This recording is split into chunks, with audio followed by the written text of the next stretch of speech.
साल भर बेटा कैसे पढ़ाई कर दी है। अब देखो बहुत सारे बच्चे 11th का पढ़ के आए हैं, आधे बच्चे, मैक्सिमम बच्चे इस बैच में यही सोच के आए होंगे कि यार मेरी 11th खराब हो गई है। हमने बार बार कहा था बेटा 11th क्लास, अभी बेटा लग रहा होगा कि अभी जस्ट 11th का बैच स्टार्ट हुआ था और देखो देखते देखते तुम 12वीं कक्षा में आ गए। और ऐसा ही होगा बेटा, अभी 12th का बैच स्टार्ट हुआ है, तुम एक्साइटेड थे बैच स्टार्ट होगा, बैच स्टार्ट हो गया और देखते देखते तुम्हारा नीट एग्जाम आ जाएगा, राइट। कुछ बातों का ध्यान बेटा जो तुम्हें रखना है सो दैट तुम्हारा एक बारी में बेटा, एक अटेम्प्ट में तुम्हारा सिलेक्शन हो जाए, मैं उनकी चर्चा करना चाहती हूँ। फर्स्ट थिंग बेटा कि कोई बोझ अपने दिमाग में लेके सेशन को स्टार्ट मत करना।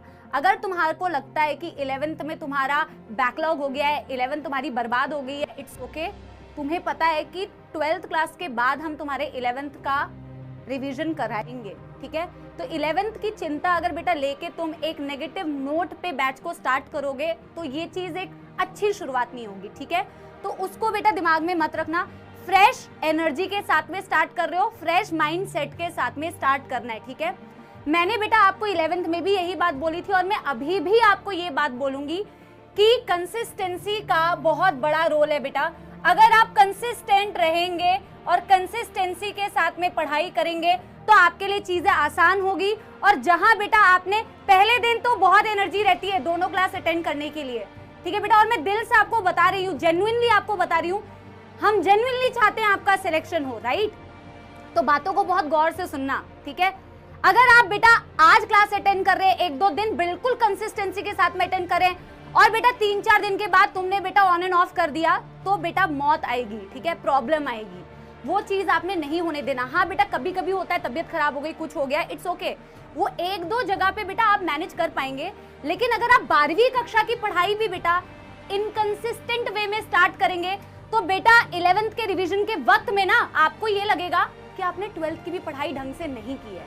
तो बेटा आज अपने आप से एक प्रॉमिस करो, आज सच्ची मैं बता रही हूँ बेटा, एकदम बेटा मतलब पॉजिटिविटी के साथ में अपने आप से ये प्रॉमिस करो कि नहीं यार मेरे को 12th क्लास का ना 11th जो है पर मेरे को 12th क्लास का बिल्कुल भी बैकलॉग नहीं होने देना है।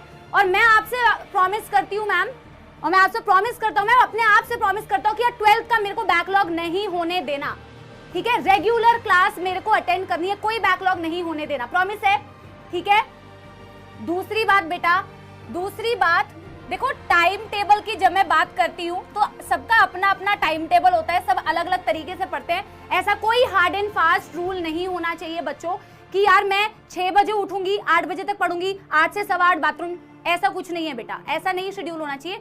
लेकिन अपने पूरे दिन भर को ना बेटा तुम अपने पूरे दिन को डिवाइड कर लो, अपने पूरे दिन को तुम डिवाइड कर लो कि यार तुम्हें पूरे दिन भर में चीजों को किस तरीके से प्लान करना है। बेटा बिना प्लान के चीजें बहुत रैंडमली होती है। अगर मैं अपनी भी बात करूं तो जिस दिन मैं अपने डे को डिवाइड कर देती हूँ ना कि मुझे ये काम करना है तो वो मैं अचीव करना मेरे लिए आसान होता है। और अगर मैं रैंडमली दिन को स्टार्ट कर रही हूँ तो मेरे लिए प्रॉब्लम होती है। स्टूडेंट्स के लिए तो बेटा ये बहुत अच्छी बात है कि यार अपने दिन को डिवाइड करो और मेक श्योर करो कि यार मेरे को कौन से टाइम में या फिर मुझे आज के दिन कौन कौन सा सब्जेक्ट पढ़ना है, ठीक है ना।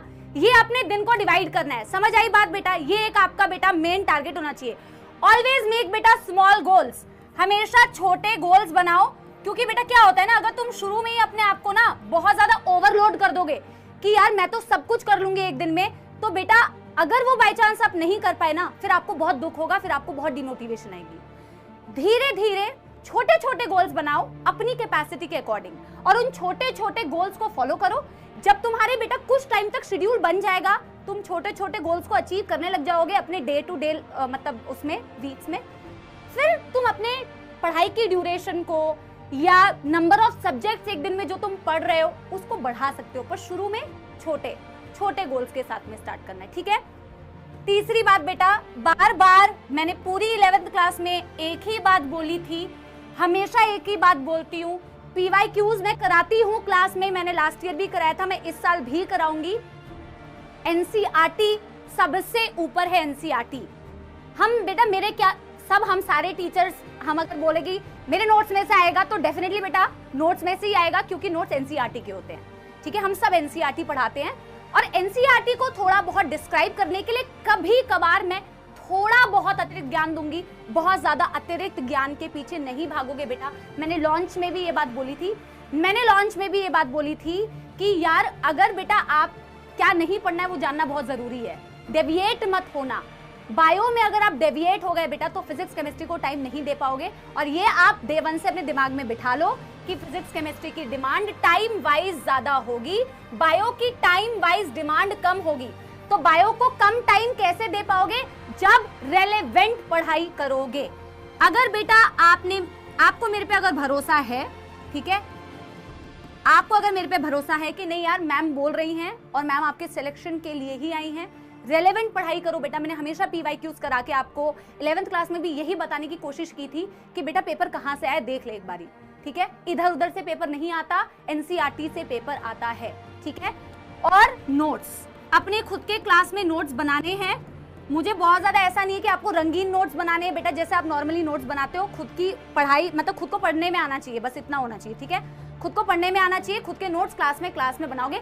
PDF से बेटा मैं पर्सनली, आपकी चॉइस है वैसे तो, पर मैं पर्सनली ये समझती हूँ कि PDF से बेटा ऐसे करके पढ़ने का कोई फायदा नहीं है, ठीक है।